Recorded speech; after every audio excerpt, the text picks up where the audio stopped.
itinanggi ni dating House Speaker Martin Romualdez ang aligasyon na tumanggap siya ng mali-maletang pera mula sa nagpakilalang security consultant ni dating Congressman Zaldico.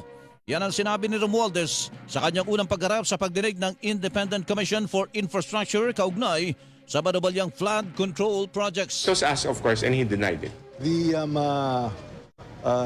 witnesses that were presented are discredited already for having presented falsified document. Ang magkakasunod na tinig ni na ICI Executive Director Brian Keith Osaka at dating House Speaker Ferdinand Martin Romualdez. Ayon kay Romualdez, suportado niya ang investigasyon ng ICI para lumabas ang katotohanan. We want to support the investigation, the fact-finding to resolve the issues surrounding the concerns of the ICI.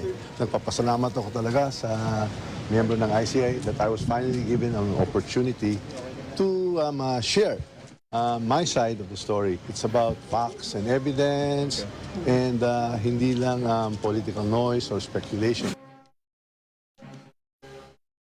Hinahanap natin kung ano talaga nangyari, and him being the speaker, being the leader of the House at that time, will be able to provide us important information on that. No? As far as his role is concerned or possible liability or accountability is concerned, that is up to the Commission to decide on. Ayon kay Osaka, wala namang idinawit na pangalan si Romualdez sa isyu ng korupsyon pero binanggit nito ang mga taong may kinalaman sa proseso ng budget kaya ipatatawag din sila ng komisyon. Samantala, hindi naman sumipot si dating Congressman Zaldico na inibitahan din ng ICI.